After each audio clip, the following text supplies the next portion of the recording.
Hi guys, Mahesh friends. తెలంగాణలో 10వ తరగతి పరీక్షలకు సంబంధించి చాలా ముఖ్యమైన సమాచారం అయితే రావడం జరిగింది.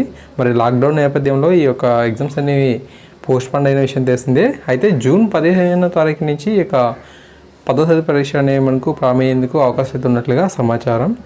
ఆంధ్రలో ఈరోజు వచ్చిన ఆర్టికల్ని మనం చూస్తే, కరోనాతో వాయిదా పడిన 10వ తరగతి పరీక్షలను జూన్ 15 నుంచి నిర్వహించేందుకు పాఠశాల విద్యాశాఖ కసరత్తు అయితే చేస్తున్నట్లుగా సమాచారం. ఇటీవల జరిగిన అధికారుల సమావేశంలో ఈ మేరకు నిర్ణయం తీసుకున్నట్లుగా తెలిసింది. మార్చి 19న ప్రారంభమై 3 పరీక్షలు పూర్తయిన తర్వాత హైకోర్టు ఆదేశాలతో ప్రస్తుతం వాయిదా వేసిన విషయం తెలిసిందే. ఇంకా 8 ప్రధాన పరీక్షలు అయితే జరగాల్సి అయితే ఉంది అని చెప్పి సమాచారం అయితే రావడం జరిగింది. మరి ఒకవేళ జూన్ 15 నుంచి ఈ ఎగ్జామ్స్ అనేవి ప్రారంభమవుతాయని చెప్పి ఒక సమాచారం అయితే రావడం జరిగింది. కాబట్టి తప్పకుండా విద్యార్థులందరూ కూడా వీటికి బాగా ప్రిపరేషన్ అయితే అవ్వాలి.